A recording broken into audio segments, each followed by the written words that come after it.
Hello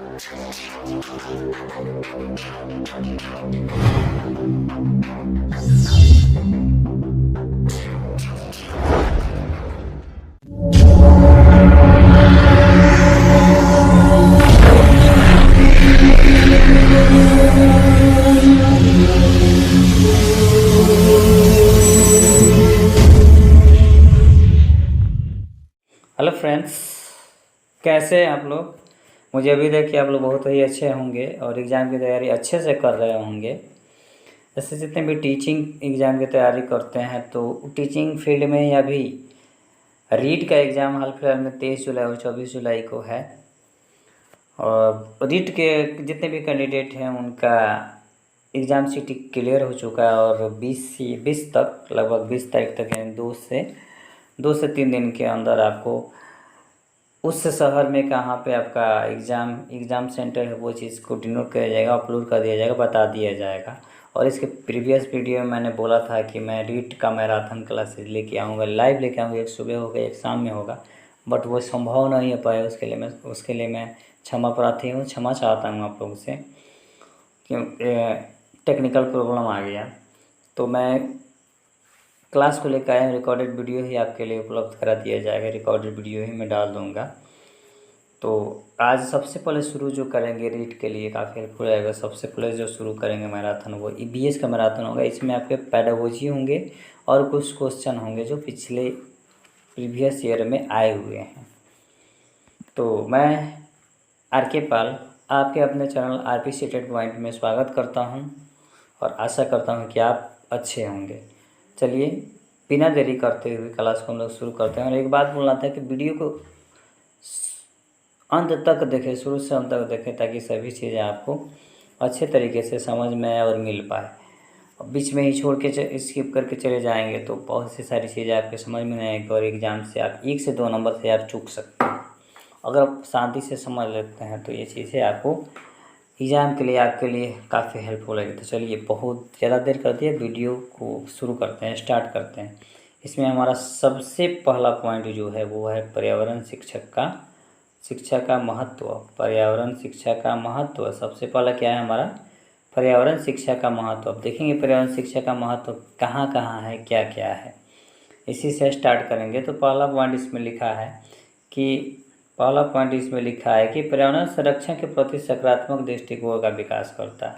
पर्यावरण क्या है, संरक्षण के प्रति, यानी उसको बचाव के लिए, बचाने के लिए। संरक्षण यहाँ पे आप देख रहे हैं, संरक्षण एक शब्द दिया है, संरक्षण शब्द जो काफ़ी इम्पोर्टेंट है, अच्छा है। संरक्षण मतलब होता है बचाव करना। संरक्षण का मतलब होगा बचाव करना। संरक्षण का मतलब होता है बचाव करना, बचाव। और सकारात्मक का मतलब अच्छाई, पॉजिटिव जिसको कहते हैं, अच्छाई से देखना। तो पहला पॉइंट है कि पर्यावरण संरक्षण के प्रति सकारात्मक दृष्टिकोण का विकास करता है। दूसरा हमारा इसमें पॉइंट जो है वह है कि जनसंख्या वृद्धि की समस्या को समझाने में ये पर्यावरण शिक्षा जो होता है हेल्प करता है। अगला पॉइंट है कि पर्यावरण के ज्ञान का विकास करना। इसके अगला पॉइंट जो है वो है इसका अगला पॉइंट जो है वो है पर्यावरण के प्रति भावनात्मक संबंधों का विकास। ये इसका काम क्या है, ये पर्यावरण के प्रति, नेचर के प्रति उसके भावनात्मक संबंध, यानी भाव के साथ आपको जोड़ देता है। पर्यावरण असंतुलन की समस्या को समझना, इसमें सबसे ज़रूरी है कि पर्यावरण में जो असंतुलन हो रहा है, जनसंख्या वृद्धि की वजह से ज़्यादा हो रहा है, तो वो काफ़ी इफेक्ट डालता है। तो उसकी समस्या को समझना कैसे समझेंगे। अगला है कि पर्यावरण के प्रति जागरूकता का विकास। पर्यावरण के प्रति हम कैसे जागरूक रहेंगे, उसका विकास। नेक्स्ट है कि प्रायोगिक कार्य की समस्या। इसमें जितने भी प्रायोगिक कार्य हैं इसकी समस्या को हम लोग उठाएंगे, दूर करेंगे। विद्यालय में संस्थानों का अभाव। विद्यालय में बहुत सारी चीज़ होते हैं लेकिन संसाधन का उपयोग नहीं हो पाता है, संसाधन का अभाव रहता है, जिसके वजह से उसमें टीचर आते हुए भी उस चीज़ को दिखा नहीं पाते हैं और बच्चों में ग्रोथ नहीं हो पाता है। तो विद्यालय में संसाधनों का अभाव भी क्या है, एक रीज़न है। प्रशिक्षित शिक्षकों की कमी। बहुत से टीचर हैं जिन्हें कुछ आता नहीं है, दिन पे जाएंगे और कुर्सी पर बैठेंगे और चल देंगे। तो प्रशिक्षित जो शिक्षक नहीं है वो शिक्षित दूसरे को नहीं कर पाएंगे, तो प्रशिक्षित शिक्षकों की कमी ये भी हो जाएगा। इसी में है कि तकनीक शैली के प्रयोग की कमी नए तरीके से प्रेरणा में कमी, प्रशिक्षित शिक्षकों की कमी, ये तो बता दिए थे। तकनीकी शैली में देखिए यानी लैब वगैरह किसी चीज़ की व्यवस्था नहीं है, इसकी कमी, और प्रेरणा में भी कमी होता है। प्रेरणा आप समझते हैं मोटिवेशन, बच्चे मोटिवेट भी नहीं हो पाते हैं। तो आई होप आप समझे होंगे कि पर्यावरण शिक्षा का क्या क्या महत्व है, क्या क्या महत्व है और क्या क्या तरीका अपना के इसको सही किया जा सकता है। नेक्स्ट पॉइंट हम लोग देखेंगे, इसी का नेक्स्ट पॉइंट जो है वो है समकालिक पर्यावरण अध्ययन। लिखा है कि यह वह अध्ययन है जिसमें पर्यावरण के विभिन्न अंगों को समाहित करते हुए अधिगम अनुभव अर्जित किए जाते हैं। अधिगम का मतलब होता है सीखना। अधिगम का मतलब क्या होगा? सीखना। ठीक है, अधिगम का मतलब याद रखिएगा, सीखना। अनुभव किए जाते हैं, इसमें पर्यावरण के विभिन्न पक्षों को अंतर संबंधित करते हुए उनका व्यापक अध्ययन किया जाता है। मतलब ये ऐसी विधि होती है ना कि इसमें पर्यावरण के जितने भी पक्ष होते हैं उसको अंतर संबंधित यानी एक दूसरे से मिलाकर उनका अध्यापन किया जाता है। जैसे मैं ही आपको पढ़ा रहा हूँ तो मैं पढ़ाते जाऊँ आपको कुछ समझ में ना आया तो हमारे बीच और आपके बीच अंतर संबंधित हुआ नहीं, व्यापक अध्ययन हुआ नहीं, तो हम लोग ईपीएस का अध्ययन बढ़िया से नहीं करा सकते हैं। तो वही यहाँ पे लिख रखा है कि उनका व्यापक अध्ययन किया जाता है। पर्यावरण में स्थल, जल, वायु एवं जल मंडल के बीच अध्ययन किया जाता है। अगर क्वेश्चन आ जाते, ये इंपॉर्टेंट लाइन है, देख लीजिएगा आप यहाँ पे, इंपॉर्टेंट लाइन है, यहाँ पे देख लीजिएगा। कह रहा है कि पर्यावरण में जल, वायु, जीवमंडल के अंतर संबंध का अध्ययन किया जाता है। पर्यावरण में स्थल, जल, वायु एवं जल मंडल कितनी चीज़ें होंगी? 4 चीज़ें होंगी। अंतर संबंधों का अध्ययन किया है जिसमें मानवीय क्रियाओं का निर्धारण होता है। इसमें अंतर संबंधित जो दिखाया गया वो 4 चीज़ों को लेकर दिखाया गया ईपीएस में, जल, वायु, जीवमंडल और जल, वायु, जीवमंडल और एक स्थल मंडल। ये चारों को क्या किया गया है? निर्धारण किया गया मानवीय क्रिया के लिए। तो आई होप आप समकालिक पर्यावरण अध्ययन समझ पाए होंगे। नेक्स्ट इसी में देखेंगे आगे पर्यावरण अध्ययन शिक्षा की समस्याएं। अब उसकी उपयोगिता बताए थे। अब समस्या आखिर क्या क्या आ सकती है अगर पर्यावरण अध्ययन का हम तैयारी करवाते हैं, तो समस्या इसमें क्या क्या आ सकता है। तो इसमें सबसे पहला पॉइंट जो है वह क्रियाशीलता के सिद्धांत की अपर्याप्तता, यानी क्रियाशीलता के सिद्धांत पर इसमें अपर्याप्तता है। मनोरंजन का भी अभाव है। शिक्षा विधियों के चयन की समस्या है। इसके आगे भी जो है वो है, इसके आगे है कि शिक्षा विधियों के चयन की संभावना, व्यक्तिगत विभिन्नताएं, पाठ्यक्रम संबंधी समस्याएं, सामुदायिक संसाधनों के पर्याप्त मात्रा में प्रखोज करना, प्रयोग न होना, ये जितनी भी चीज़ें हैं ये अभी मैंने जो बताया पर्यावरण अध्ययन शिक्षण की समस्याएं हैं। क्रियाशीलता के सिद्धांत की अपर्याप्तता, मनोरंजन का अभाव नहीं हो रहा है, मनोरंजन नहीं होगा तो भी उसका अभाव है। शिक्षा विधियों का चयन की समस्या ये भी अलग है। व्यक्तिगत विभिन्न तत्व अलग अलग होता है। पाठ्यक्रम संबंधी समस्याएं भी उत्पन्न हो जाती हैं क्योंकि बच्चे उसके अकॉर्डिंग ढल नहीं पाते हैं। नेक्स्ट जो है सामुदायिक संसाधनों का पर्याप्त मात्रा में प्रयोग न होना। पहला और सबसे उत्तम सुविधा जो है, उत्तम समस्या जो है वो है सामुदायिक संसाधनों का पर्याप्त मात्रा में प्रयोग न होना। भोजन जो होता है वो पर्याप्त मात्रा में प्रयोग नहीं हो पाता है। तो आई होप आपको ये समझ में आया होगा। आगे बढ़े, कंटिन्यू करते हैं।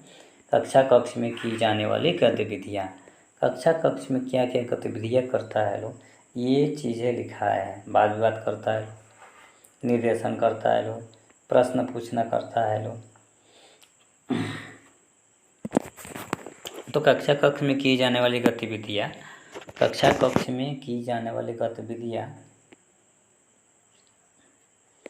प्रश्न पूछना, निर्देशन, वाद विवाद। कक्षा में तत्कालीन घटना से संबंधित गाढ़ मानचित्र आदि का निर्माण करना। तो कक्ष में की जाने वाली गतिविधियाँ हो गया। आगे इसी में देखेंगे कक्षा के बाहर जाने वाली गतिविधियाँ। ये कक्षा के बाहर जाने वाली गतिविधियाँ हैं। तो भ्रमण संबंधी गतिविधियाँ समझ लेते हैं। भ्रमण नाम से ही पता आपको चलेगा, भ्रमण शैक्षिक भ्रमण, पिकनिक मनाना, संग्रहालय, चिड़ियाघर, प्रदर्शनी आदि के भ्रमण के लिए जाना। प्रबंध संबंधी गतिविधियों में ये चीज़ें करना है। दूसरा है साहित्यिक में वाद विवाद प्रतियोगिता और चर्चा, विषयवार क्लब, विद्यालय पत्रिका, नाट्य कला संगोष्ठी, मंडली, कहानी लेख, कविता इत्यादि के ये हैं। तो साहित्यिक गतिविधि आपको समझ में आया होगा और भ्रमर विधियाँ समझ में आया होगा। भ्रमर में लोग चिड़ियाघर पे संग्रहालय, चिड़ियाघर, संग्रहालय इत्यादि ये लोग क्या करते थे, तो कक्षा के बाहर जाने वाली गतिविधि में आता है चिड़ियाघर। चिड़ियाघर में भी जानवर पक्षी रहते हैं। फिर संग्रहालय, म्यूजियम में भी सब चीज़ रहते हैं, लेकिन इसका भ्रमण आसानी से हम लोग कर नहीं सकते हैं। नेक्स्ट हमारा पॉइंट जो है वो है वाद विवाद, साहित्यिक गतिविधियाँ। साहित्यिक गतिविधियाँ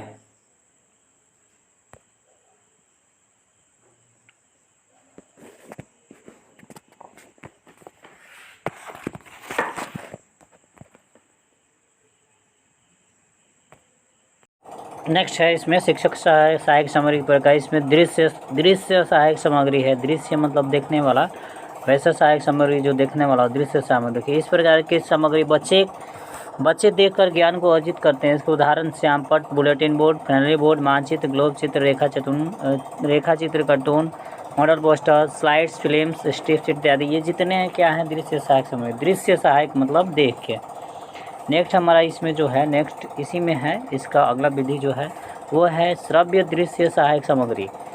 नाम से पता चलेगा ना, श्रव्य दृश्य सहायक सामग्री यानी वैसा चीज़ जिसमें बच्चे एक साथ सुनते भी हैं और देखते भी हैं, तब ज्ञान को क्या करते हैं अर्जित करते हैं। जैसे मोबाइल, ये करंट का है, मोबाइल देख रहे हैं कि बच्चे इससे काफ़ी ज़्यादा मोबाइल फ़ोन से सब चीज़ सुन रहे हैं। टेलीविज़न, कंप्यूटर, चलचित्र, नाटक इत्यादि ये सबसे ये क्या करेंगे, ये सबसे इनके लिए सहायक सामग्री रहेगा और काफ़ी ज़्यादा टीचिंग में इनको मदद मिलेगा। नेक्स्ट जो है वो है क्रिया सहायक। इसी का नेक्स्ट पॉइंट जो है वो है क्रिया सहायक। क्रिया सहायक शिक्षक सामग्री। क्रिया सहायक शिक्षक सामग्री के द्वारा प्राप्त ज्ञान वास्तविक होता है। इनके द्वारा नई नई चीज़ों का अध्ययन किया जाता है और इसमें बालक नई चीज़ों का अध्ययन किया जाता है और इसमें बालक के व्यक्तिगत अनुभव प्राप्त होती है। इसके उदाहरण देखिए, ये ऐसा सामग्री है जिसमें शिक्षक सामग्री द्वारा क्या किया जाता है, प्राप्त ज्ञान जो होता है वास्तविक प्राप्त होता है और इसमें नई नई चीज़ों का अध्ययन किया जाता है। इसमें बालक को व्यक्तिगत अनुभव की प्राप्ति होती है। इसके उदाहरण दिया हुआ है इसमें, ऐतिहासिक स्थलों का भ्रमण करना, किसी उद्यान का भ्रमण करना। अगर ऐतिहासिक स्थल है जैसे दिल्ली का रेड फोर्ट हो गया, लाल किला हो गया, ये सब का भ्रमण करेगा तो बच्चे का माइंड एक्टिव होगा और वो पर्यावरण से, इन्वायरमेंट से बहुत ज़्यादा जुड़ेगा। और दूसरा है कि किसी भी उद्यान का भ्रमण करना। किसी उद्यान का राष्ट्रीय उद्यान का भ्रमण करेगा तो वहाँ पे अनेक तरह के जानवरों से मिलेगा, उससे देखेगा, फिर उसके बारे में उसको नॉलेज करेगा। तो इसको क्रिया सहायक शिक्षक सामग्री कहा जाता है। नेक्स्ट अब इसमें हम देखेंगे कुछ सिद्धांत, पर्यावरण शिक्षा के सिद्धांत। अगला हमारा पॉइंट जो होगा वो होगा पर्यावरण शिक्षा के सिद्धांत। तो सबसे पहले इसमें सिद्धांत जो है वो क्रियाशीलता का सिद्धांत। क्रियाशीलता यानी कोई यह सिद्धांत करके सीखने पर बल देता है। इस सिद्धांत के अनुसार बालक स्वभाव से क्रियाशील होता है, तब उसे करके सीखने का अवसर देना चाहिए। शिक्षा ग्रहण करने वाला जब खुद करके सीखता है तो वो अस्थायी ज्ञान में शामिल हो जाता है। यानी अगर बच्चे को हम कोई क्रियाकलाप दे रहा है, वो कोई काम कर रहा है, जैसे ही वो काम करना स्टार्ट करता है या क्रिया करना स्टार्ट करता है, अपने से सीखना स्टार्ट करता है, तो उसके मन में रुचि जगती है और जैसे ही उसके मन में रुचि जगती है ना, तो उसे सीखने का अवसर मिलता है और जैसे वो सीखेगा तो उसे बहुत ज़्यादा ज्ञान मिलेगा, अस्थायी ज्ञान मिलेगा। और जब वो खुद करेगा ना तो उसके माइंड में वो सेटअप हो जाएगा, वो ज्ञान माइंड में सेटअप हो जाएगा। तो पहला सिद्धांत ये था क्रियाशीलता का सिद्धांत। इसका दूसरा देखिए, थॉर्नडाइक वैज्ञानिक थे, ये कुछ सिद्धांत दिए हैं। थॉर्न इस सिद्धांत के माध्यम से अधिगम के 3 महत्वपूर्ण नियमों को भी प्रतिपादित किया। यही अभी हम जो बता रहे थे, ये पर्यावरण का अधिकतम सिद्धांत क्रियाशीलता का। इसी पे ये क्या किए थॉर्नडाइक वैज्ञानिक जो थे, ये 3 नियम दिए थे अपने अनुसार से। ये 3 नियम दिए थे इंपॉर्टेंट थॉर्नडाइक से, ये क्वेश्चन आते हैं। सबसे पहला दिया था तत्परता का नियम। तत्परता का नियम यानी तत्पर यानी बराबर, एक अभी, जस्ट का जस्ट। तो अर्थात सीखने वाला तभी सीखता है जब वह इसके लिए तत्पर हो। यानी हम कुछ भी चाहें, लेकिन जब वो सीखने के लिए राजी होगा तभी कुछ भी सीख पाएगा। दूसरा है अभ्यास का नियम, अर्थात सीखने के लिए अभ्यास करना बहुत ज़रूरी है। जब ये तत्पर हो गया, सीखने के लिए तत्पर है, तो उस चीज़ को वो अभ्यास करेगा। तो जैसे अभ्यास करेगा वैसे उसका ज्ञान और ग्रोथ करते जाएगा, इंक्रीज करते जाएगा, तो उसके लिए अभ्यास करना है। तो इसमें सीखने के लिए अभ्यास करना बहुत ज़रूरी होता है। तीसरा होता है प्रभाव का नियम, अर्थात अधिगम के भाग्य का निर्णय उसके परिणामों पर टिका रहता है। अब ये नहीं, जैसे मान लीजिए कि मेरे पास खाना रखा हुआ है और हम उठा के उसे खाना ही नहीं चाहते हैं, तो खाना वहीं पे का वहीं का पड़ा रह जाएगा, क्योंकि मुझे इच्छा ही नहीं, मैं कुछ कर ही नहीं रहा हूँ। तो ना ही मैं उस पर तत्पर हूँ, तो ना ही मुझे कोई फोर्स कर सकता है और ना ही मुझे वो चीज़ मिल सकता है, उसका प्रभाव पड़ सकता है। तो अधिगम के लिए ये तीनों नियम थॉर्नडाइक ने दिए थे, जिसमें तत्वता में वो सीखने के लिए एकदम तैयार रहेगा। दूसरा कि अभ्यास का नियम, इसमें सीखने के लिए अभ्यास करना बहुत ज़रूरी होता है, कोई भी चीज़ सीखना है तो। और तीसरा प्रभाव का नियम, यानी अधिगम के भाग्य का निर्णय, ये भाग्य के भरोसे छोड़ देंगे तो भाग्य के भरोसे भगवान भाग में होगा तो देंगे, तो नहीं होगा जब तक कुछ करेंगे नहीं। तो भाग का निर्णय उसके परिणाम पर टिका रहता है, उसका परिणाम क्या आता है उस पर टिका रहता है। तो ये थॉर्नडाइक के नियम थे। नेक्स्ट इसी में है, उन्हीं का पॉइंट है प्रयास एवं भूल का सिद्धांत। प्रयास भी करता है, भूलता भी है। इस सिद्धांत के प्रतिपादक थॉर्नडाइक यही थे, और यह सिद्धांत हमें बताता है कि अधिगम के द्वारा हम जो प्रयास करते हैं उनमें त्रुटि होना संभावित है, परंतु प्रयास करते करते त्रुटियाँ कम हो जाती है। जब तक हम प्रयास नहीं करेंगे तब तो त्रुटियाँ तो काम होगा नहीं। लेकिन ये थॉर्नडाइक ने बताया था कि इसमें जो भी प्रयास करते हैं उसमें त्रुटि मतलब गलती होना नेसेसरी है, हो सकता है, लेकिन जैसे जैसे उसको हम प्रैक्टिस करते जाएंगे तो वो जाके क्या होगा, चेंज हो जाएगा, उसमें त्रुटियाँ कम होने लगेगी। कब? जब प्रयास करेंगे तब। तो इसी को प्रयास में भूल का सिद्धांत बोला जाता है। नेक्स्ट इसी में जो है व्यक्तिगत विभिन्नता का सिद्धांत। अब व्यक्तिगत बहुत से व्यक्ति होते हैं, या आप देखें बहुत से शहर हैं या बहुत से पदार्थ हैं, वो सबके इफ़ेक्ट अलग अलग हैं, सबके भिन्नता अलग अलग है। तो उसी तरह से सब में क्षमता, सोचने की बोलने की क्षमता जो होती है अलग अलग होती है। तो यहाँ पे लिखा है कि सभी शिक्षार्थियों में सीखने का स्तर एवं क्षमता अलग अलग होता है। इनके सीखने की क्षमता स्तर को वातावरणीय कारक और जन्मजात कारक प्रभावित करते हैं। कुछ शिक्षार्थी जल्द सीखते हैं तो कुछ देर, यथा शिक्षार्थी बहुत वृद्धि प्रवृत्ति वाले होते हैं। देखिए इसमें कहा है हेरिडिटी जो होता है ना, कोई भी चीज़ सीखने में, कुछ व्यक्ति जो होते हैं, कुछ सीखने की क्षमता स्तर जो होता है वो वातावरणीय कारण से, यानी इन्वायरमेंटल कारण से क्या होता है, इफेक्टिव हो जाता है, और कुछ जन्मजात कारक से इफेक्टिव हो जाता है।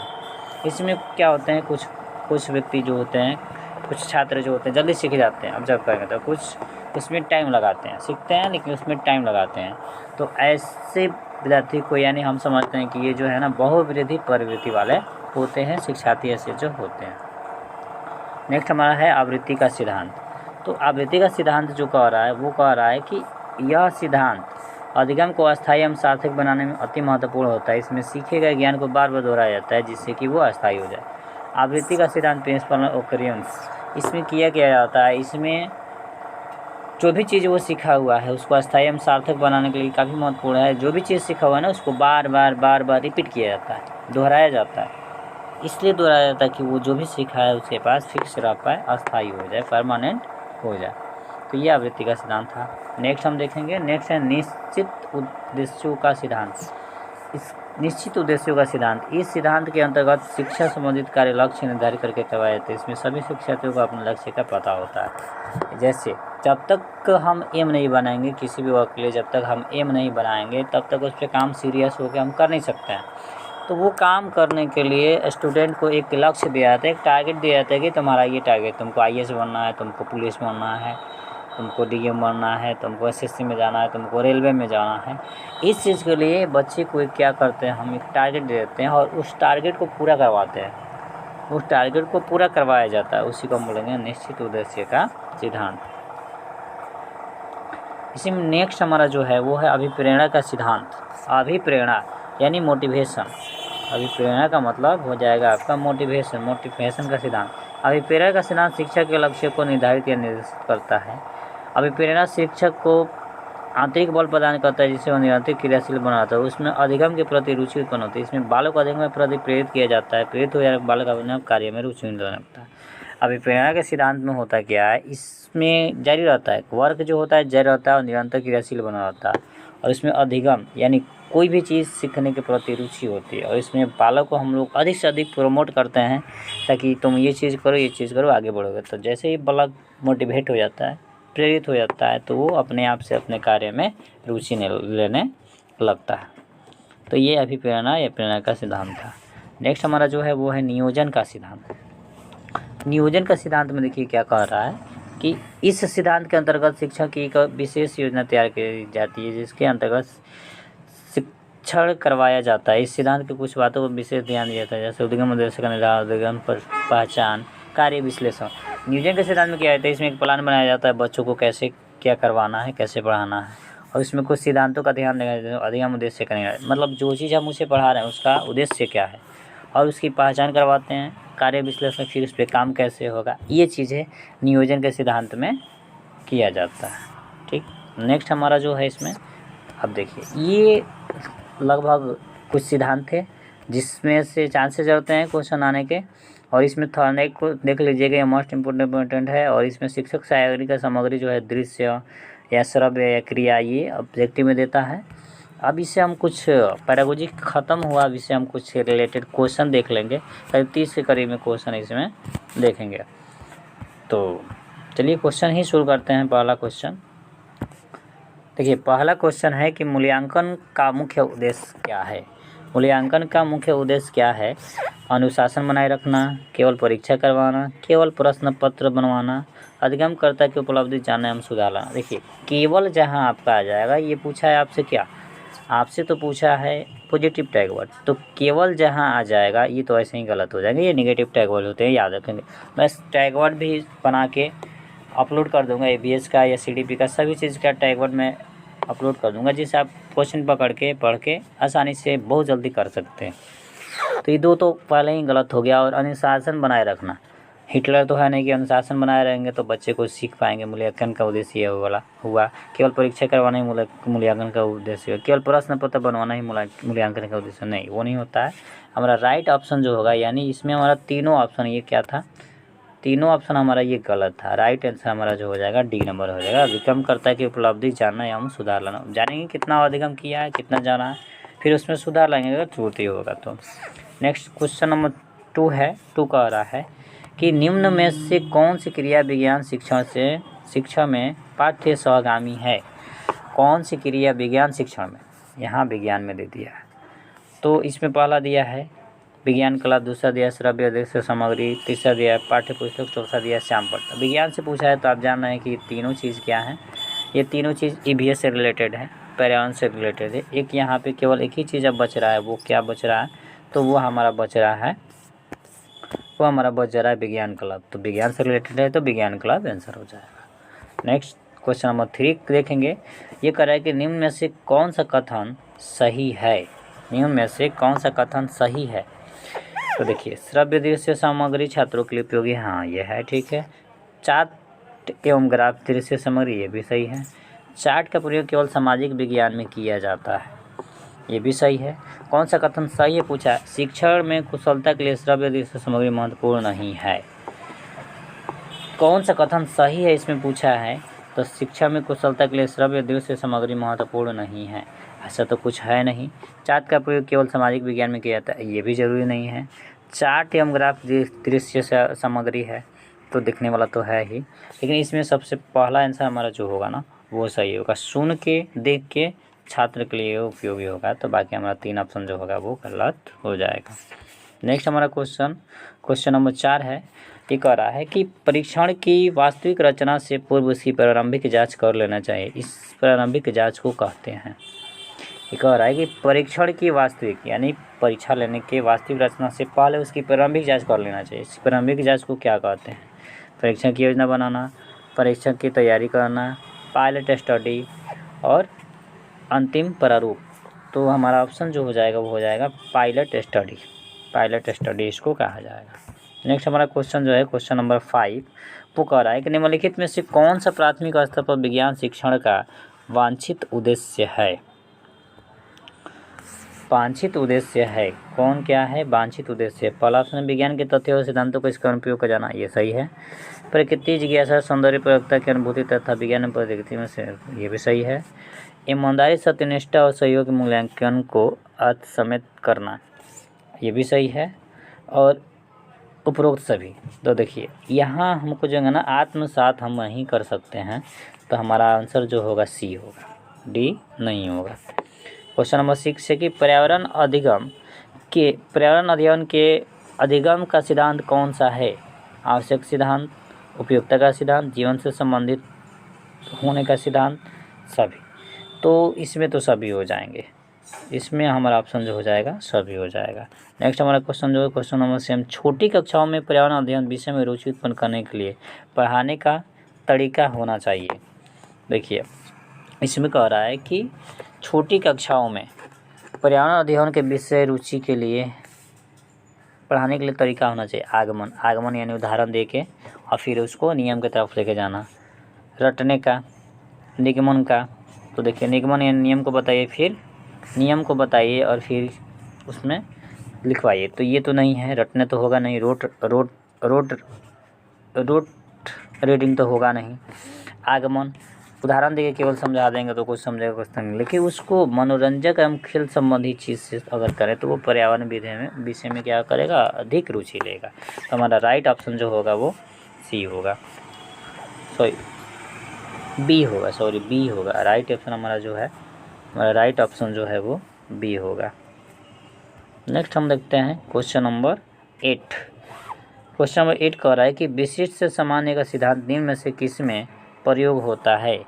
विशिष्ट से सामान्य का सिद्धांत निम्न में से किस में विशिष्ट होता है? तो आगमन में तो एग्जाम्पल से जाया जाता है, विश्लेषण, संश्लेषण और ये स्वतः शोध विधि। तो स्वतः शोध विधि तो होगा नहीं, संश्लेषण विधि नहीं। इसमें जो किया जाता है हमारा राइट आंसर जो होगा वो होगा संश्लेषण विधि।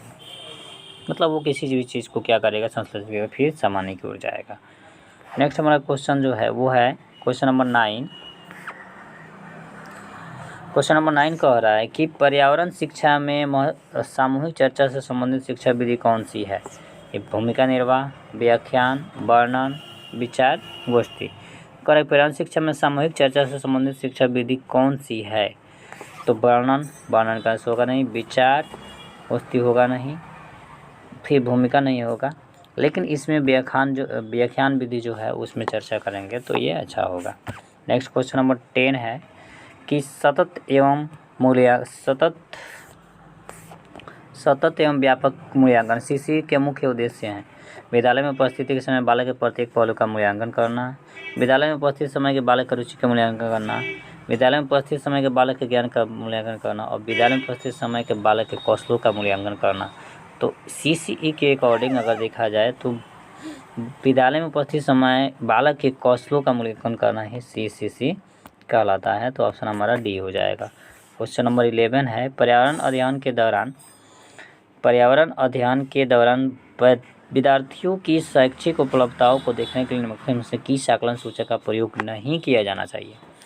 ये कह रहा है कि किस का प्रयोग नहीं करना चाहिए। तो देखिए चर्चा करना ये तो नेसेसरी है, उपचारात्मक शिक्षण करना ये भी ज़रूरी है, प्रयोग करना भी ज़रूरी है, लेकिन अवलोकन करना ये ज़रूरी नहीं है। तो हमारा राइट ऑप्शन अवलोकन वाला हो जाएगा ए। क्वेश्चन नंबर 12 है, क्वेश्चन नंबर 12 है कि निम्नलिखित में से कौन सी विशेषता अच्छे शिक्षण की नहीं है? अच्छे शिक्षण की विशेषता नहीं है पूछा है, तो कह रहा है अच्छा शिक्षा सुव्यवस्थित निश्चित उद्देश्य युक्त होता है, अच्छा शिक्षा मूल्य आधारित नहीं होता। देखिए यहाँ नहीं आ गया तो यही हमारा ऑप्शन होगा। अच्छा शिक्षक क्रिया आधारित होता है, अच्छा शिक्षक लोकतांत्रिक, ये भी ठीक है। अच्छा शिक्षक सुव्यवस्थित होता है, हमसे नहीं ही पूछा है, और अच्छा शिक्षा मूल्य आधारित नहीं होता है, नहीं आ गया तो नहीं हो गया, तो ये हमारा राइट ऑप्शन हो जाएगा, बाकी ऑप्शन गलत हो जाएंगे। क्वेश्चन 13 निम्नलिखित में से कौन सा विकल्प पर्यावरण अध्ययन की विषय वस्तु में सम्मिलित नहीं किया जा सकता है? जल संरक्षण, मृदा संरक्षण, वन संरक्षण, राजनीतिक संरक्षण। हाँ, इसमें देखिए राजनीतिक संरक्षण को हम लोग क्या कर सकते हैं, राजनीतिक संरक्षण को शामिल इसमें नहीं कर सकते हैं। नेक्स्ट है कि निम्नलिखित में से कौन सा नियम अधिगम के प्रयास व त्रुटि सिद्धांत से संबंधित नहीं है? ये पूछा है कि निम्नलिखित में से कौन सा नियम अधिगम के प्रयास त्रुटि से संबंधित नहीं है। तत्परता का नियम, प्रभाव का नियम, अभ्यास का नियम, ये पुनर्वलन का नियम जो है, पुनर्वलन का नियम, ये क्या है, पुनर्वलन का नियम नहीं है।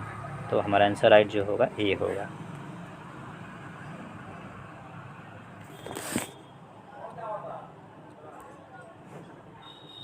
क्वेश्चन नंबर 50 है, एक शिक्षक पर्यावरण अध्ययन शिक्षक के दौरान ग्राफ, मॉडल, मानचित्र आदि का प्रयोग करता है। यह किस प्रकार शिक्षक सहायक सामग्री है? श्रव्य सहायक सामग्री, दृश्य सहायक सामग्री, दृश्य श्रव्य सहायक सामग्री, अनुभवात्मक सहायक सामग्री। देखिए पूछ रहा है इसमें कि एक शिक्षक पर्यावरण अध्ययन के शिक्षा के दौरान ग्राफ खींच रहा है, मॉडल तथा मानचित्र इत्यादि का प्रयोग करता है। तीनों चीज़ कर रहा है, ग्राफ का भी और मॉडल का भी और मानचित्र का भी उपयोग कर रहा है। तो ये कौन सा है सामग्री? तो ये जो है सीधा दिखाई दे रहा है कि ये दृश्य सहायक सामग्री है। श्रव्य तो होगा नहीं क्योंकि इसमें सुन नहीं रहा है। मानचित्र का उपयोग हो रहा है तो इसमें देखेगा, मॉडल भी देखेगा और ग्राफ भी देखेगा। दृश्य श्रव्य सामग्री होगा नहीं, अनुभवात्मक होगा नहीं। तो हमारा राइट आंसर जो हो जाएगा वो दृश्य सहायक सामग्री हो जाएगा। नेक्स्ट इसमें देखेंगे क्वेश्चन नंबर 16 का रहा है कि पर्यावरण अध्ययन के पाठ्यक्रम में उप विषयों के स्थान पर थीम को प्रस्तावित किया गया है, क्योंकि पर्यावरण अध्ययन में पाठों को कम करने के लिए, ये तो होगा नहीं, गलत है पहले ही। बच्चों के परिवेश बोध में वृद्धि करने के लिए इसको रोक सकते हैं, देख सकते हैं। उप विषयों की तुलना में थीम आधारित पर्यावरण अध्ययन का संपादन आसान है। तुलना करना जहाँ आ गया, ये नेगेटिव टैग वर्ड होते हैं। अब कह रहे बच्चों के परिवेशीय बोध में वृद्धि करने के लिए, ये तो सही पॉइंट है कि बच्चों के स्थानीय परिवेश के मुद्दों से जुड़े हुए और अंतर संबंधित समझ के विकास के लिए। सी और डी ऑप्शन बच रहा है, तो सी में से ज़्यादा बेटर हमको डी लग रहा है, क्योंकि ये जुड़ रहे हैं, स्थानीय परिवेश से जुड़े और अंतर संबंधित हो रहा है। तो आंसर हमारा जो होगा डी होगा। फिर नेक्स्ट क्वेश्चन देखते हैं। क्वेश्चन नंबर 70 कह रहा है कि शिक्षण के दौरान किसी विषय वस्तु को स्पष्ट करने के लिए अन्य विषय से संबंध जोड़ना पर्यावरण अध्ययन के किस शिक्षा सिद्धांत से संबंधित है? कह रहे हैं कि शिक्षक के दौरान किसी विषय वस्तु को स्पष्ट करने के लिए अन्य विषय से संबंध जोड़ना, मतलब कुछ पढ़ा रहे हैं और कुछ और से जोड़ दिए। पर्यावरण अध्ययन के किस शिक्षा सिद्धांत का संबंधित है? नियोजन का सिद्धांत, ये तो नहीं होगा। रुचि का सिद्धांत, सहसंबंधता का सिद्धांत, उद्देश्य पूर्ति का सिद्धांत। यहाँ देखिए नियोजन का तो होगा नहीं क्योंकि प्लान नहीं बना है, उद्देश्य पूर्ति का तो होगा नहीं क्योंकि नहीं बना। इसको जोड़ने के लिए हम लोग अलग से करें, यानी उसमें रुचि जगा रहे हैं, तो रुचि इंटरेस्ट जगाएंगे उसमें पर्यावरण के प्रति। तो आंसर राइट आंसर जो होगा वो हमारा सेकेंड ऑप्शन हो जाएगा। नेक्स्ट क्वेश्चन देखते हैं। क्वेश्चन नंबर 18 कह रहा है कि निम्न में से परियोजना कार्य का उद्देश्य नहीं है, परियोजना कार्य का उद्देश्य नहीं है पूछा है। तो पहला ही ऑप्शन इसमें दिया है छात्रों का विकास करना, ये पॉजिटिव पॉइंट है। छात्रों में किए जाने वाले विषय की गहन जानकारी देना, ये भी सही है। अब फिर करेंगे छात्रों में स्वतंत्रतापूर्वक कार्य करने का कौशल विकास करना और छात्रों के संश्लेषणात्मक दृष्टिकोण का विकास करना। छात्रों में अध्ययन किए जाने वाले विषय की गहन जानकारी देना, छात्रों में स्वतंत्रतापूर्वक कार्य करने का कौशल विकास करना और छात्रों के संश्लेषणात्मक दृष्टिकोण का विकास करना। तो ऑप्शन इसमें बी सही होगा, राइट आंसर। सी और डी गलत होगा। क्या है गलत होगा, रिकॉर्ड होता सर। क्वेश्चन नंबर 90 है, बालकों को पर्यावरण शिक्षण किन रूपों में करवाया जाना चाहिए? क्वेश्चन है यहाँ पे क्वेश्चन नंबर 90 जो है लिखा है, बालकों को पर्यावरण शिक्षण किन रूपों में करवाया जाना चाहिए? ऑप्शन हमारा जो है वो फर्स्ट है कि सैद्धांतिक, प्रायोगिक, सैद्धांतिक दोनों रूप से, केवल परीक्षा की दृष्टि से, प्रायोगिक। यहाँ पे देखेंगे केवल परीक्षा की दृष्टि से, केवल आ गया। केवल हमारा शब्द जो है वो नेगेटिव वर्ड टैग वर्ड है, ये नेगेटिव शब्द है, ये तो कभी हो ही नहीं सकता। केवल जहाँ आ जाए या रटने का जहाँ पे आ जाए ये गलत हो जाएगा। अब देखिए यहाँ पे प्रायोगिक भी सही है, सैद्धांतिक भी सही है, तो ये दोनों रूप में सही होता है, प्रयोग करके भी और सैद्धांतिक रूप से भी, दोनों रूप में सही होता है। तो हमारा राइट आंसर जो हो जाएगा ऑप्शन नंबर, हमारा राइट आंसर जो हो जाएगा वो ऑप्शन नंबर थर्ड हो जाएगा, सी हो जाएगा। नेक्स्ट क्वेश्चन इसमें देखते हैं। क्वेश्चन नंबर 20 है कि शिक्षक सहायक सामग्री वास्तव में अपने देश में शैक्षिक क्रांति ला सकती है। कथन दिया गया है, ये कथन किसने दिया है? कह रहा है कि ऑप्शन है मध्यवर्ती आयोग, कोठारी आयोग, राष्ट्रीय पाठ्यचर्या, नई शिक्षा नीति। नई शिक्षा नीति NEP आप जानते हैं, नई शिक्षा नीति NEP आप जानते हैं जो हाल ही फिलहाल में लागू हुआ है, NEP 2020 अभी लागू हुआ है। राष्ट्रीय पाठचर्या रूपरेखा NCF 2005 जो है, तो ये तो शिक्षक सामग्री में वास्तव में तो है ही, लेकिन क्रांति ये ला सकता है। ये एक संस्था है। मुदलियर आयोग ये भी नहीं पता है, लेकिन इसमें कोठारी आयोग जो है ये एजुकेशन फील्ड में, कोठारी आयोग हमारा जो है ये एजुकेशन फील्ड में काफ़ी ज़्यादा क्रांति लाया है और क्रांति ला सकता है। तो 20 नंबर का आंसर जो होगा, 20 नंबर का क्वेश्चन का आंसर जो होगा वो बी होगा, ऑप्शन सेकेंड होगा बी। क्वेश्चन नंबर 21 है, पर्यावरण अध्ययन में शिक्षक द्वारा बच्चों को स्वयं के आकलन के लिए अवसर देना चाहिए।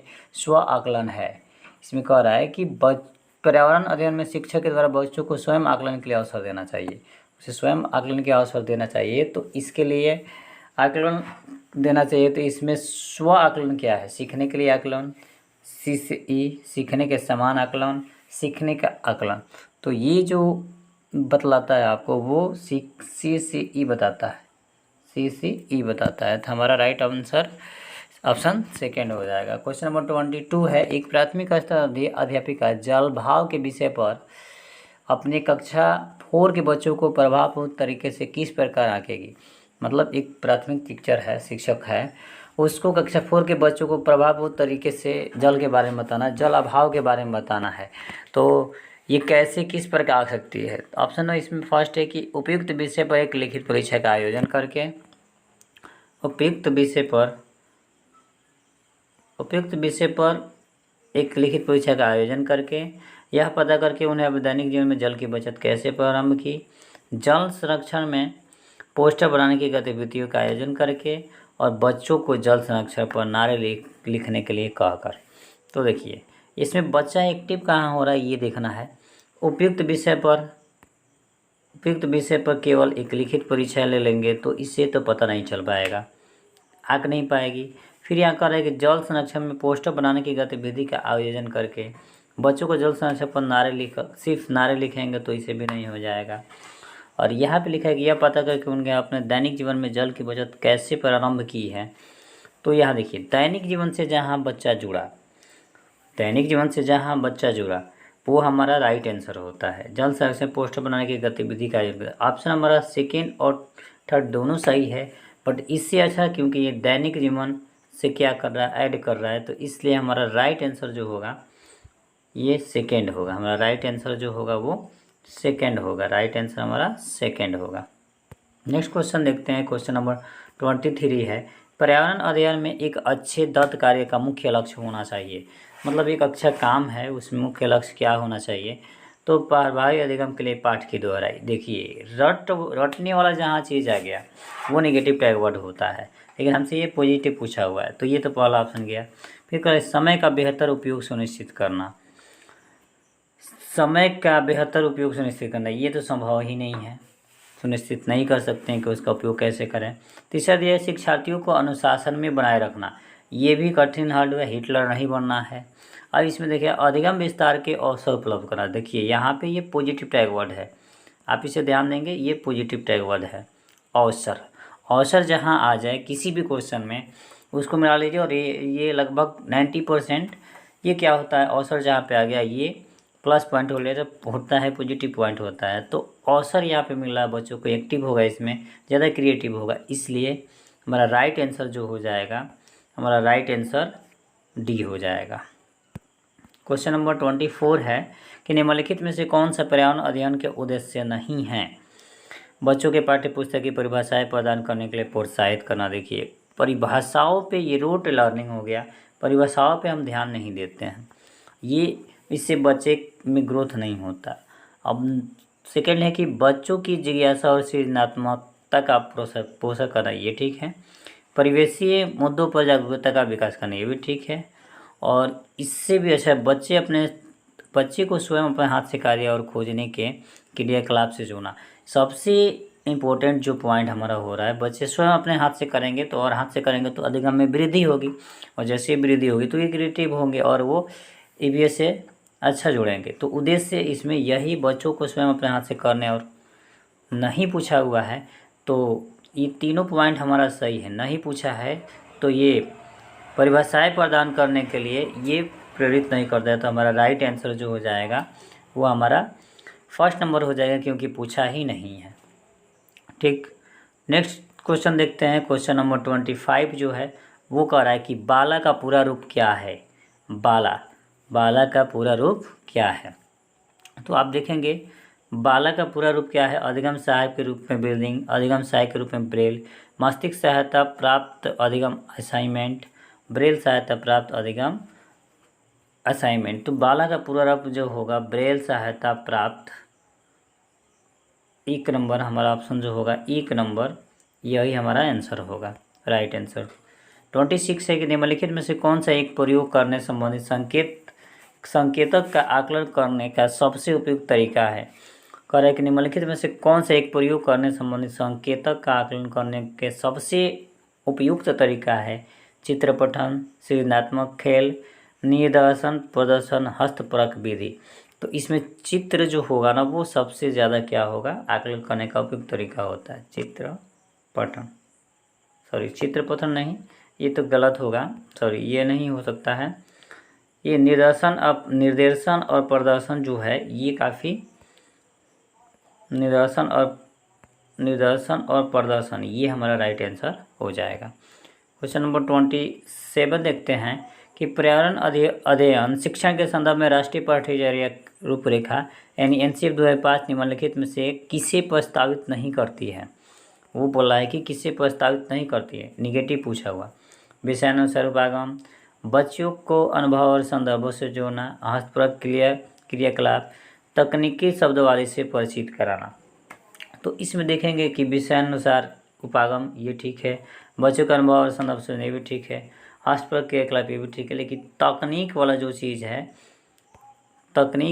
चीज़ है इससे परिचित कराने से उसे कोई फ़ायदा नहीं होगा। नेक्स्ट क्वेश्चन जो है वो है कि पर्यावरण अध्ययन की प्रकृति निम्नलिखित का समर्थन नहीं करती है। ऑप्शन इसमें पहला दिया है कि बच्चों को खोज करने के लिए पर्याप्त स्थान मिले, ये तो सही पॉइंट है। बच्चे कम गलतियाँ करें, ये जरूरी नहीं है। बच्चों को करके सीखने का मतलब, ये सही है। बच्चे बहुत से प्रश्न पूछे, हाँ जी, वो जितने क्वेश्चन करेगा उतना उस चीज़ में उसको जिज्ञासा आएगा, आगे बढ़ेगा वो।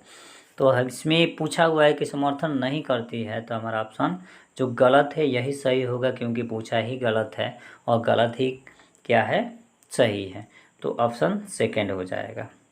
नेक्स्ट क्वेश्चन देखते हैं। क्वेश्चन नंबर 29, पर्यावरण अध्ययन की कक्षा में संकल्पनाओं को स्पष्ट करने के लिए कविताओं और कहानी कथन का प्रयोग करना, पाठ को आनंददायी और रोचक बनाने में, स्थानीय वैश्विक स्तर में संसार की प्रकृति को खोजने और कल्पना की योग्यता को बढ़ावा देने में, शिक्षार्थी में निहित भाषा एवं संस्कृति विविधताओं का ध्यान रखने में, और सही दिशा में विद्यार्थी की ऊर्जा का सरलीकरण करने में। देखिए ये सारा चीज़ ठीक है, लेकिन ईवीएस में अगर देखते हैं तो स्थानीय वैश्विक संसार पर खोजने और कल्पना की योग्यता को बढ़ावा देने में ये नहीं हो सकता है। युक्ता की जरूरत नहीं है। निहित भाषा सांस्कृतिक से मतलब नहीं है। सही दिशा में विद्यार्थी ऊर्जा नहीं है।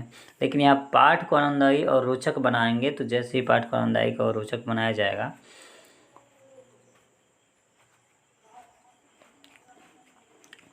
तो ये जरूरी नहीं है कि पाठ को रोचक और आनंददायी बनाने के लिए ये किया जाता है। हमारा ऑप्शन इसमें जो राइट दिखाई दे रहा है वो सेकेंड ऑप्शन दिखाई दे रहा है, क्योंकि इसमें वो सेकेंड ऑप्शन दिखाई दे रहा है, क्योंकि इसमें बच्चे जो हैं वो खोजेंगे, कल्पना करेंगे और उसमें आगे बढ़ेंगे।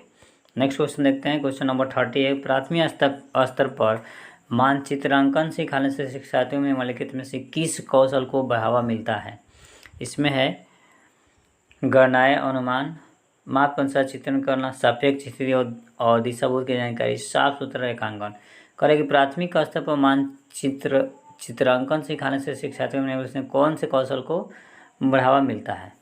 तो इसमें बढ़ावा जो मिलेगा वो माप के अनुसार चित्रण करना मिलेगा। माप के अनुसार चित्रण करना हमारा आंसर, राइट आंसर यही हो जाएगा। क्वेश्चन नंबर 31 है कि प्राथमिक स्तर पर बच्चे को आकलन करने का सर्वश्रेष्ठ तरीका डैश है। ये कह रहा है कि प्राथमिक स्तर पर आकलन के लिए कौन से है गृह कार्य। होमवर्क तो बिल्कुल इसका बोझ देना ही नहीं। आज एनईपी भी कह रही है कि बोझ बच्चों पे नहीं देना। फिर कर रहा है योगात्मक कार्य, ये भी कोई ज़रूरत नहीं है। आवधिक परीक्षाएँ, ये भी ज़रूरी नहीं है उतना। लेकिन यहाँ पे कर रहा है पोर्टफोलियो। तो पोर्टफोलियो जो है ना, ये क्या करता है, बच्चों के रिकॉर्ड को आकलन करके उसके स्तर को बताता है पोर्टफोलियो। तो हमारा राइट आंसर पोर्टफोलियो हो जाएगा। क्वेश्चन नंबर 32 है कि प्राथमिक स्तर पर पर्यावरण अध्ययन की पाठ्य पुस्तक में निम्नलिखित में से कौन सी विशेषता नहीं होनी चाहिए। और पूछा है कि यह प्राकृतिक और समाज संस्कृति परिवेश को एकीकृत तरीके से प्रस्तुत करती है। एकीकृत तरीके से तो प्रस्तुत करती ही है। यह शिक्षार्थियों की वैविध्यपूर्ण पृष्ठभूमि की जरूरतों को पूरा करता है, ये भी सही है। और तीसरा, यह वास्तविक कहानी और घटनाओं को शामिल करती है, ये भी सही है। लेकिन चौथा कर यह परिभाषाओं और अमूर्त और धारणाओं की व्याख्या करने पर ध्यान केंद्रित करती है। जी नहीं, ये गलत बात है। फिर यहाँ देखिए परिभाषा आ गया, यहाँ पे परिभाषा क्या है, निगेटिव टैग वर्ड है। टैग वर्ड में बहुत जल्द ही इसका ला दूंगा, नेक्स्ट वीडियो में मैं इसका टैग वर्ड ला दूंगा कि पॉजिटिव टैग वर्ड कैसे पहचाने और नेगेटिव टैग वर्ड कैसे पहचाने। उसके लिए आपको मेरे चैनल को सब्सक्राइब जरूर करना पड़ेगा, ताकि हम जो भी नोटिफिकेशन आ रहा है बेल आइकन आपके पास जाए। तो हमारा राइट आंसर जो होगा वो 4 नंबर होगा। राइट आंसर हमारा नंबर 4 होगा, क्योंकि नहीं पूछा है और यही गलत चीज़ें हैं। क्वेश्चन नंबर 33 देखते हैं कि एक शिक्षिका तनावग्रस्त बच्चे की पहचान कर सकती है जब बच्चा निम्नलिखित व्यवहार प्रदर्शित करता है। पढ़ाई में पूरी वक्त बहुत बात करना, अति सक्रियता, आक्रामक व्यवहार। देखिए इसमें अति सक्रियता होगा तो अच्छा होगा, बहुत बात करना ये थोड़ा सा गलत बात है, लेकिन फिर भी ये व्यवहार में चेंज नहीं होगा। पढ़ाई में पूर्ण करता है, ये तो और ही नहीं होगा, क्योंकि बच्चा कौन सा गुण करता है, तनावग्रस्त की पहचान करना है। इसमें उसका बिहेव जो होगा ना, बच्चा का बिहेव जो होगा, बच्चा का बिहेव जो होगा ना,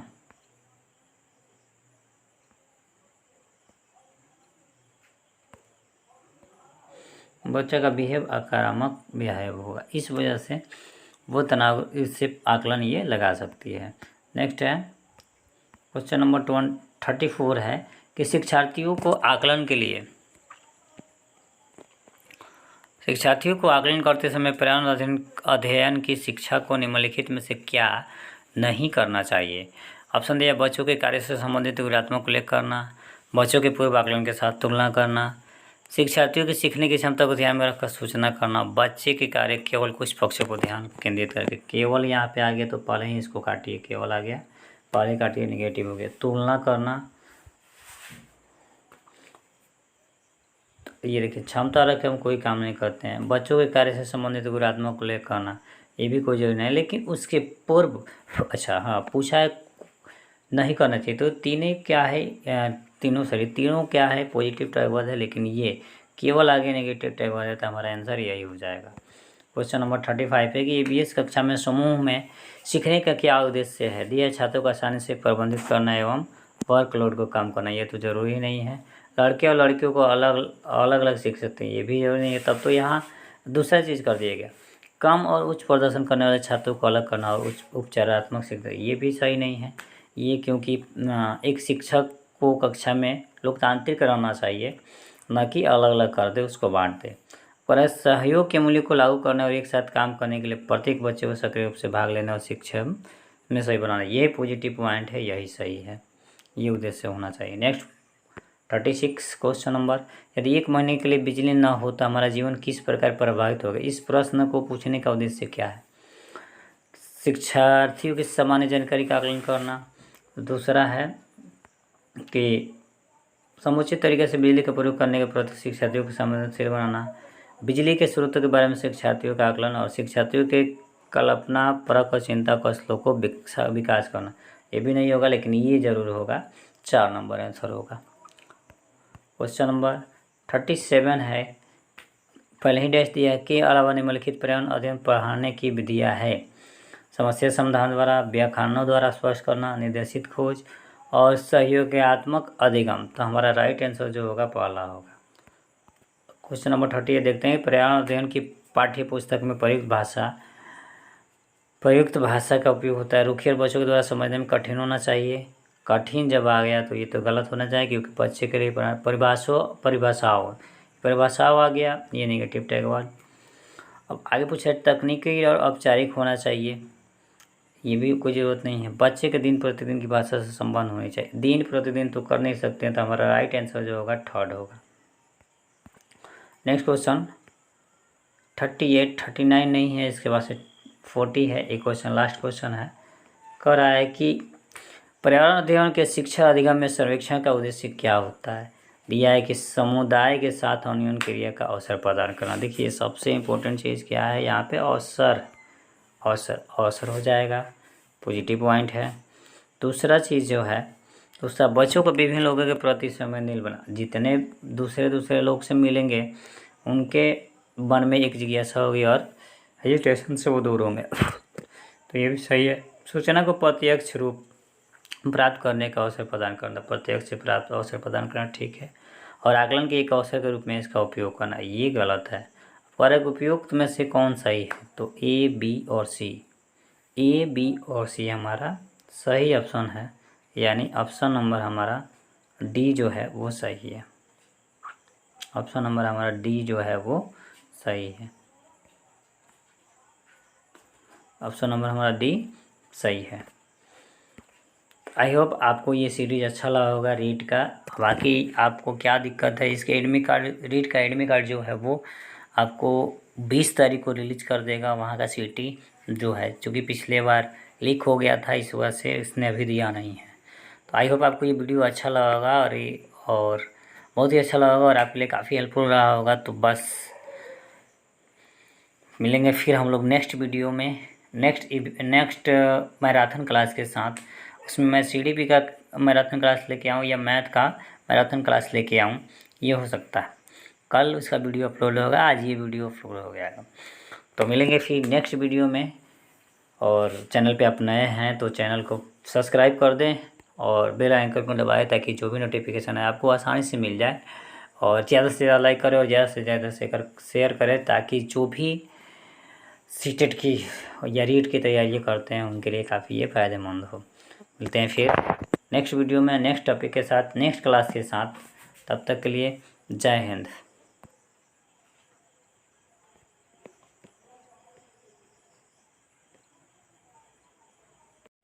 क्वेश्चन नंबर 90 है, बालकों को पर्यावरण शिक्षण किन रूपों में करवाया जाना चाहिए। क्वेश्चन है यहाँ पे, क्वेश्चन नंबर 90 जो है लिखा है, बालकों को पर्यावरण शिक्षण किन रूपों में करवाया जाना चाहिए। ऑप्शन हमारा जो है वो फर्स्ट है कि सैद्धांतिक, प्रायोगिक, सैद्धांतिक दोनों रूप से, केवल परीक्षा की दृष्टि से, प्रायोगिक। यहाँ पे देखेंगे केवल परीक्षा की दृष्टि से, केवल आ गया। केवल हमारा शब्द जो है वो नेगेटिव वर्ड टैग वर्ड है, ये नेगेटिव शब्द है, ये तो कभी हो ही नहीं सकता। केवल जहाँ आ जाए या रटने का जहाँ पे आ जाए ये गलत हो जाएगा। अब देखिए यहाँ पे प्रायोगिक भी सही है, सैद्धांतिक भी सही है, तो ये दोनों रूप में सही होता है, प्रयोग करके भी और सैद्धांतिक रूप से भी, दोनों रूप में सही होता है। तो हमारा राइट आंसर जो हो जाएगा ऑप्शन नंबर, हमारा राइट आंसर जो हो जाएगा वो ऑप्शन नंबर थर्ड हो जाएगा, सी हो जाएगा। नेक्स्ट क्वेश्चन इसमें देखते हैं, क्वेश्चन नंबर 20 है कि शिक्षक सहायक सामग्री वास्तव में अपने देश में शैक्षिक क्रांति ला सकती है। कथन दिया गया है, ये कथन किसने दिया है। कह रहा है कि ऑप्शन है मदलज आयोग, कोठारी आयोग, राष्ट्रीय पाठ्यचर्या, नई शिक्षा नीति। नई शिक्षा नीति NEP आप जानते हैं, नई शिक्षा नीति NEP आप जानते हैं, जो हाल ही फिलहाल में लागू हुआ है। NEP 2020 अभी लागू हुआ है। राष्ट्रीय पाठ्यचर्या रूपरेखा NCF 2005 जो है, तो ये तो शिक्षक सामग्री में वास्तव में तो है ही, लेकिन क्रांति ये ला सकता है। ये एक संस्था है। मुदलियर आयोग ये भी नहीं पता है, लेकिन इसमें कोठारी आयोग जो है ये एजुकेशन फील्ड में, कोठारी आयोग हमारा जो है ये एजुकेशन फील्ड में काफ़ी ज़्यादा क्रांति लाया है और क्रांति ला सकता है।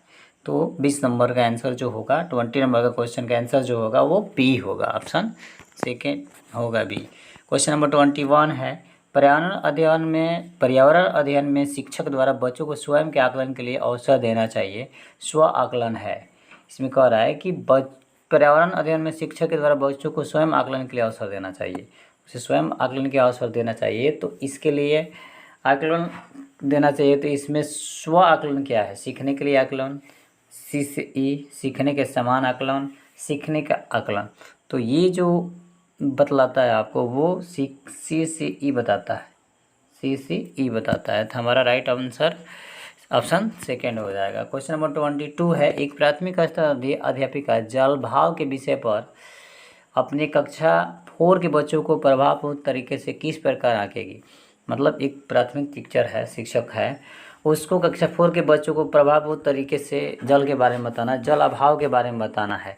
तो ये कैसे किस प्रकार आ सकती है। ऑप्शन है इसमें फर्स्ट है कि उपयुक्त विषय पर एक लिखित परीक्षा का आयोजन करके, उपयुक्त विषय पर एक लिखित परीक्षा का आयोजन करके, यह पता करके उन्हें दैनिक जीवन में जल की बचत कैसे प्रारंभ की, जल संरक्षण में पोस्टर बनाने की गतिविधियों का आयोजन करके, और बच्चों को जल संरक्षण पर नारे लिखने के लिए कहकर। तो देखिए इसमें बच्चा एक्टिव कहाँ हो रहा है ये देखना है। उपयुक्त विषय पर केवल एक लिखित परीक्षा ले लेंगे तो इससे तो पता नहीं चल पाएगा, आंक नहीं पाएगी। फिर यहाँ कर रहा है कि जल संरक्षण में पोस्टर बनाने की गतिविधि का आयोजन करके बच्चों को जल संरक्षण पर सिर्फ नारे लिखेंगे तो इसे भी नहीं हो जाएगा। और यहाँ पे लिखा है कि यह पता करके उनके अपने दैनिक जीवन में जल की बचत कैसे प्रारंभ की है। तो यहाँ देखिए दैनिक जीवन से जहाँ बच्चा जुड़ा वो हमारा राइट आंसर होता है। जल संरक्षण पोस्टर बनाने की गतिविधि का ऑप्शन हमारा सेकेंड और थर्ड दोनों सही है, बट इससे अच्छा क्योंकि ये दैनिक जीवन से क्या कर रहा है, ऐड कर रहा है, तो इसलिए हमारा राइट आंसर जो होगा ये सेकेंड होगा। हमारा राइट आंसर जो होगा वो सेकेंड होगा, राइट आंसर हमारा सेकेंड होगा। नेक्स्ट क्वेश्चन देखते हैं। क्वेश्चन नंबर 23 है, पर्यावरण अध्ययन में एक अच्छे दत्त कार्य का मुख्य लक्ष्य होना चाहिए। मतलब एक अच्छा काम है उसमें मुख्य लक्ष्य क्या होना चाहिए। तो प्रभावी अधिगम के लिए पाठ की दोहराई। देखिए रटने वाला जहाँ चीज़ आ गया वो नेगेटिव टैग वर्ड होता है, लेकिन हमसे ये पॉजिटिव पूछा हुआ है, तो ये तो पहला ऑप्शन गया। फिर करें समय का बेहतर उपयोग सुनिश्चित करना। समय का बेहतर उपयोग सुनिश्चित करना ये तो संभव ही नहीं है, सुनिश्चित नहीं कर सकते हैं कि उसका उपयोग कैसे करें। तीसरा दिया शिक्षार्थियों को अनुशासन में बनाए रखना, ये भी कठिन हार्ड है, हिटलर नहीं बनना है। अब इसमें देखिए अधिगम विस्तार के अवसर उपलब्ध करना। देखिए यहाँ पे ये पॉजिटिव टैग वर्ड है, आप इसे ध्यान देंगे, ये पॉजिटिव टैग वर्ड है। अवसर जहाँ आ जाए किसी भी क्वेश्चन में उसको मिला लीजिए, और ये लगभग 90% ये क्या होता है, अवसर जहाँ पे आ गया ये प्लस पॉइंट होता है, पॉजिटिव पॉइंट होता है। तो अवसर यहाँ पे मिल रहा है बच्चों को, एक्टिव होगा, इसमें ज़्यादा क्रिएटिव होगा, इसलिए हमारा राइट आंसर जो हो जाएगा, हमारा राइट आंसर डी हो जाएगा। क्वेश्चन नंबर 24 है कि निम्नलिखित में से कौन सा पर्यावरण अध्ययन के उद्देश्य नहीं है। बच्चों के पाठ्य पुस्तक की परिभाषाएं प्रदान करने के लिए प्रोत्साहित करना। देखिए परिभाषाओं पे ये रोट लर्निंग हो गया, परिभाषाओं पे हम ध्यान नहीं देते हैं, ये इससे बच्चे में ग्रोथ नहीं होता। अब सेकेंड है कि बच्चों की जिज्ञासा और सृजनात्मकता का पोषण करना, ये ठीक है। परिवेशीय मुद्दों पर जागरूकता का विकास करना, ये भी ठीक है। और इससे भी अच्छा बच्चे को स्वयं अपने हाथ से कार्य और खोजने के क्रियाकलाप से जोड़ना। सबसे इम्पोर्टेंट जो पॉइंट हमारा हो रहा है, बच्चे स्वयं अपने हाथ से करेंगे तो, और हाथ से करेंगे तो अधिगम में वृद्धि होगी, और जैसे वृद्धि होगी तो ये क्रिएटिव होंगे और वो ईवीएस से अच्छा जुड़ेंगे। तो उद्देश्य इसमें यही बच्चों को स्वयं अपने हाथ से करने और नहीं पूछा हुआ है, तो ये तीनों पॉइंट हमारा सही है। नहीं पूछा है तो ये परिभाषाएं प्रदान करने के लिए ये प्रेरित नहीं करता है, तो हमारा राइट आंसर जो हो जाएगा वो हमारा फर्स्ट नंबर हो जाएगा, क्योंकि पूछा ही नहीं है। ठीक, नेक्स्ट क्वेश्चन देखते हैं। क्वेश्चन नंबर 25 जो है वो कह रहा है कि बाला का पूरा रूप क्या है। बाला का पूरा रूप क्या है, तो आप देखेंगे बाला का पूरा रूप क्या है। अधिगम सहायक के रूप में ब्रीदिंग, अधिगम सहायक के रूप में ब्रेल, मस्तिष्क सहायता प्राप्त अधिगम असाइनमेंट, ब्रेल सहायता प्राप्त अधिगम असाइनमेंट। तो बाला का पूरा रूप जो होगा ब्रेल सहायता प्राप्त, एक नंबर हमारा ऑप्शन जो होगा एक नंबर, यही हमारा आंसर होगा, राइट आंसर। 26 है कि निम्नलिखित में से कौन सा एक प्रयोग करने संबंधित संकेतक का आकलन करने का सबसे उपयुक्त तरीका है।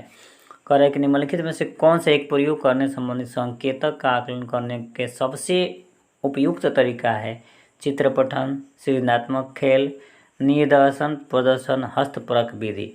तो इसमें चित्र जो होगा ना वो सबसे ज़्यादा क्या होगा, आकलन करने का उपयुक्त तरीका होता है। चित्र पठन, सॉरी चित्र पठन नहीं, ये तो गलत होगा, सॉरी ये नहीं हो सकता है।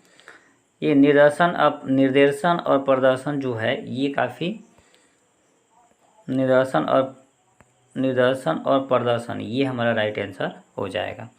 क्वेश्चन नंबर 27 देखते हैं कि पर्यावरण अध्ययन शिक्षण के संदर्भ में राष्ट्रीय पाठ्यचर्या रूपरेखा यानी NCF 2005 निम्नलिखित में से किसे प्रस्तावित नहीं करती है। वो बोला है कि किसे प्रस्तावित नहीं करती है, निगेटिव पूछा हुआ। विषयानुसार उपागम, बच्चों को अनुभव और संदर्भों से जोड़ना, हस्तप्रक क्रियाकलाप, तकनीकी शब्दवादी से परिचित कराना। तो इसमें देखेंगे कि विषयानुसार उपागम ये ठीक है, बच्चों का अनुभव और संदर्भ से ये भी ठीक है, हस्तप्रक क्रियाकलाप ये भी ठीक है, लेकिन तकनीक वाला जो चीज़ है इससे परिचित कराने से उसे कोई फ़ायदा नहीं होगा। नेक्स्ट क्वेश्चन जो है वो है कि पर्यावरण अध्ययन की प्रकृति निम्नलिखित का समर्थन नहीं करती है। ऑप्शन इसमें पहला दिया है कि बच्चों को खोज करने के लिए पर्याप्त स्थान मिले, ये तो सही पॉइंट है। बच्चे कम गलतियाँ करें, ये जरूरी नहीं है। बच्चों को करके सीखने का मतलब, ये सही है। बच्चे बहुत से प्रश्न पूछे, हाँ जी, वो जितने क्वेश्चन करेगा उतना उस चीज़ में उसको जिज्ञासा आएगा, आगे बढ़ेगा वो।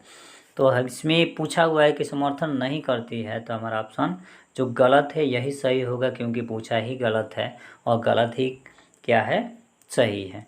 तो ऑप्शन सेकेंड हो जाएगा। नेक्स्ट क्वेश्चन देखते हैं, क्वेश्चन नंबर 29। पर्यावरण अध्ययन की कक्षा में संकल्पनाओं को स्पष्ट करने के लिए कविताओं और कहानी कथन का प्रयोग करना, पाठ को आनंददायी और रोचक बनाने में, स्थानीय वैश्विक स्तर में संसार की प्रकृति को खोजने और कल्पना की योग्यता को बढ़ावा देने में, शिक्षार्थी में निहित भाषा एवं संस्कृति विविधताओं का ध्यान रखने में, और सही दिशा में विद्यार्थी की ऊर्जा का सरलीकरण करने में। देखिए ये सारा चीज़ ठीक है, लेकिन EVS में अगर देखें, EVS में अगर देखते हैं तो स्थानीय एवं वैश्विक संसार पर खोजने और कल्पना की योग्यता को बढ़ावा देने में, ये नहीं हो सकता है। युक्ता की जरूरत नहीं है। निहित भाषा सांस्कृतिक से मतलब नहीं है। सही दिशा में विद्यार्थी ऊर्जा नहीं है। लेकिन यहाँ पाठ को आनंददायी और रोचक बनाएंगे, तो जैसे ही पाठ को आनंददायी और रोचक बनाया जाएगा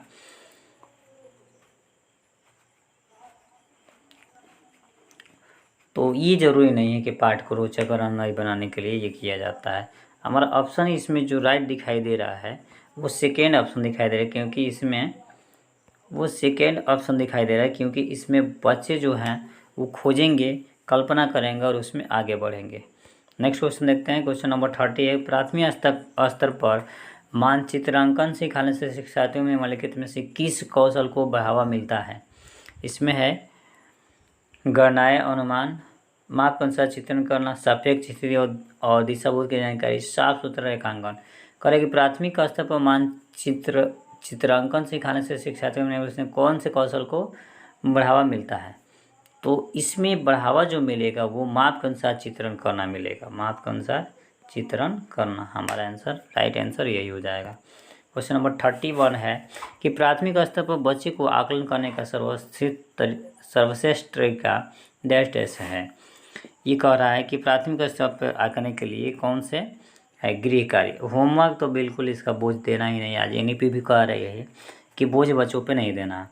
फिर कह रहा है योगात्मक कार्य, ये भी कोई ज़रूरत नहीं है। आवधिक परीक्षाएँ, ये भी ज़रूरी नहीं है उतना।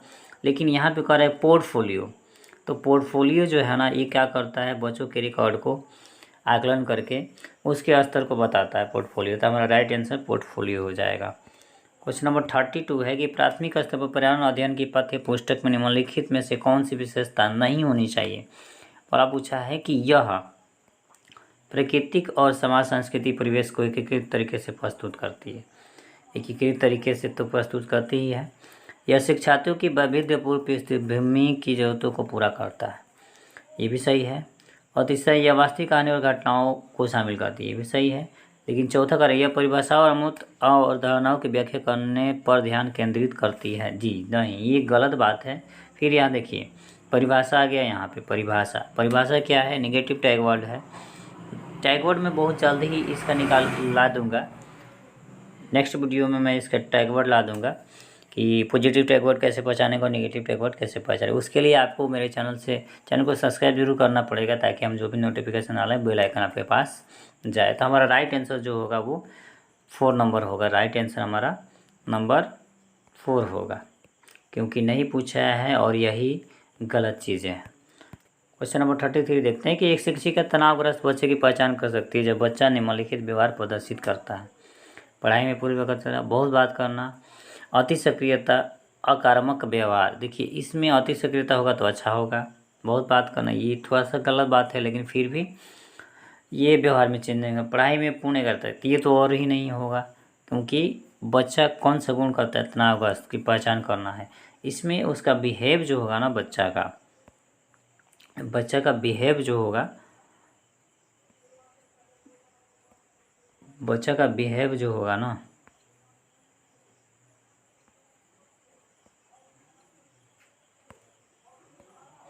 बच्चा का बिहेव आक्रामक बिहेव होगा, इस वजह से वो तनाव इससे आकलन ये लगा सकती है। नेक्स्ट है क्वेश्चन नंबर 34 है कि शिक्षार्थियों को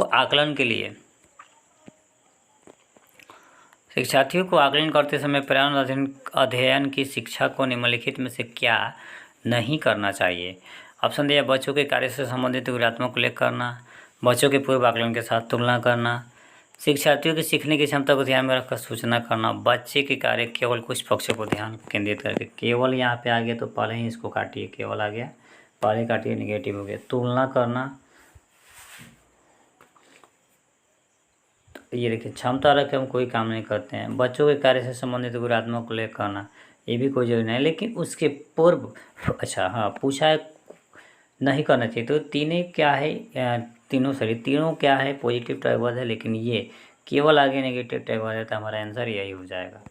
क्वेश्चन नंबर 35 है कि EVS कक्षा में समूह में सीखने का क्या उद्देश्य है। दिया छात्रों को आसानी से प्रबंधित करना एवं वर्कलोड को कम करना, ये तो जरूरी नहीं है।